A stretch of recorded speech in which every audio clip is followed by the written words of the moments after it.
New Zealand ने श्रीलंका को करारी हार देकर पाकिस्तान के सेमीफाइनल के रास्तों को बंद किया, तो उधर इंजमामुल हक का वो इस्तीफा जो 30 अक्टूबर को दिया गया था, उसे पीसीबी ने स्वीकार कर लिया।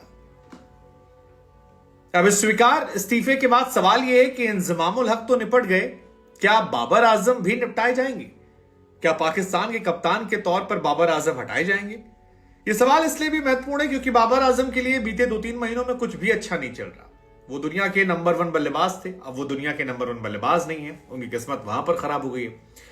वर्ल्ड कप 2023 उनकी जिंदगी का एक सबसे बड़ा टूर्नामेंट था, क्योंकि अगर आप पाकिस्तानी हैं और आप इंडिया में वर्ल्ड कप खेलने जा रहे हैं, सो आपके लिए इससे बड़ा मंच नहीं हो सकता कि आप यहां आए, यहां ऐसी पारी खेलें, ऐसी परफॉर्मेंस दें जिससे दुनिया का चौंध हो जाए कि यार ये खिलाड़ी यार ये करके गया। जैसे रचिन रविंद्र हैं।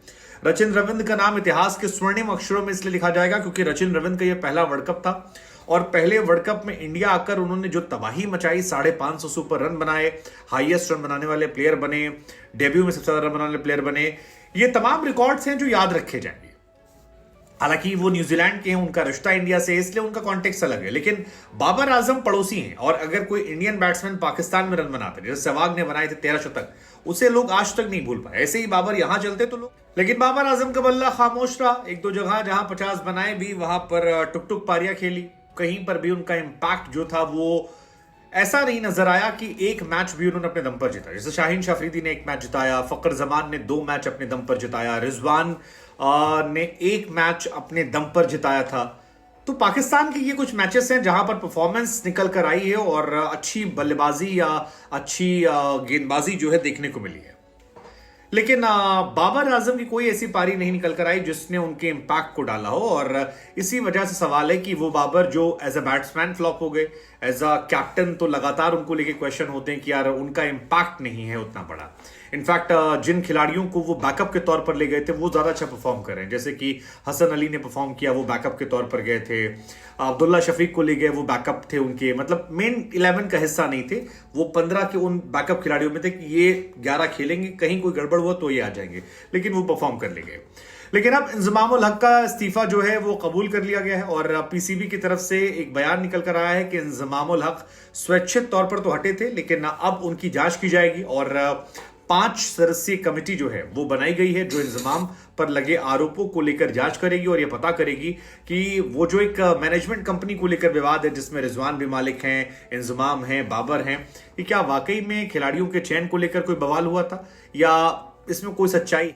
हालांकि मुझे अभी भी लगता है कि अगर बाबर आजम की कप्तानी को बचाना है तो बाबर आजम को इंग्लैंड के सामने कुछ वैसा करना पड़ेगा जो कभी इतिहास में देखा नहीं गया। जैसे इंडिया ने 221 या 243 रनों से साउथ अफ्रीका को हराया था। अगर यही कहानी बाबर आजम की टीम भी कर लेती है, 275 से हरा देती है, तो शायद पाकिस्तान की जगह बन सकती है, पाकिस्तान सेमीफाइनल खेल सकता है। लेकिन उसके लिए उन्हें कुछ करना पड़ेगा जो मैक्सवेल ने किया ऑस्ट्रेलिया के, अफगानिस्तान के सामने, कुछ ऐसा जो शायद कोई एक्सपेक्ट ना करे। लेकिन उसमें भी टॉस की मेहरबानी होनी चाहिए। अब पाकिस्तान में क्वालिफिकेशन के चांसेस जो है वो ऑलमोस्ट ना के बराबर है, ना के बराबर। हालांकि सिनेरियो है 300 रन बनाइए, आप 13 रन पे इंग्लैंड को ऑल आउट कीजिए, क्या पॉसिबल है? प्रैक्टिकली नहीं पॉसिबल है। 400 बनाइए, 112 पर ऑल आउट कीजिए, क्या पॉसिबल है? जी हां, प्रैक्टिकली पॉसिबल है। ऐसा बहुत सारे मैचेस में देखा गया है कि सामने वाली टीम ने 400 बनाए और इधर वाली टीम को 100-125 रन पे ऑल आउट कर दिया। और इंग्लैंड की टीम में भी आप बेन स्टोक हटा दीजिए, मलान हटा दीजिए, बाकी बल्लेबाज जो हैं वो बहुत अच्छी फॉर्म में नहीं है। 450 ठोक दीजिए तो 162 पे ऑल आउट कीजिए, काफी टाइम मिल जाएगा। और 500 ठोके तो फिर 211 पर ऑल आउट करने का मौका मिलेगा। आई थिंक ये बहुत ज्यादा होता है एंड मुझे लगता है कि इसमें ठीक ठाक मार्जिन उन्हें मिल जाएगा जीत हासिल करने के लिए। लेकिन क्या ऐसा कर पाएंगे? अगर कर पाएंगे तो बल्ले बल्ले है जी, नहीं कर पाएंगे तो फिर लाहौर और कराची की टिकट जो है वो तैयार होगी। हालांकि मेरा अभी भी मानना है कि पाकिस्तान की इस स्थिति के लिए भी बाबर की टीम जो है वो इन्वॉल्व है। आपने जो मैचेस जीते भी हैं, आपने उसमें नेट रन रेट उतना अच्छा नहीं रखा। इमामुल हक की बातें आई, पावर प्ले में हम जी मारते नहीं हैं, हम प्रोटीन चाहिए, कार्ब्स नहीं खाते हैं। बांग्लादेश वाला मैच में फकर जमान ने जबरदस्त शुरुआत की थी, वहां पर भी चाहते ये लोग तो इंपैक्ट डाल सकते थे, लेकिन वहां भी कोई इंपैक्ट नहीं डाला गया।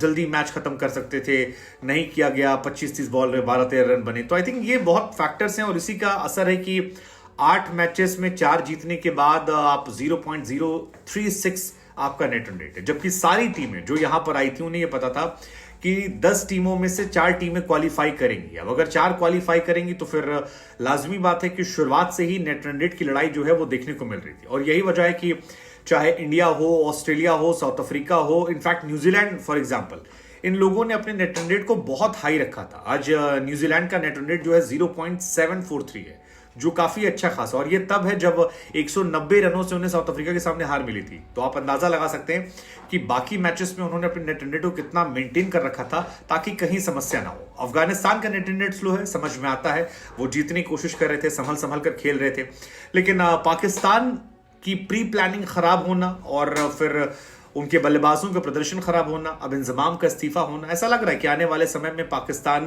के काफी प्लेयर्स जाने वाले हैं और कई नए प्लेयर्स आने वाले हैं।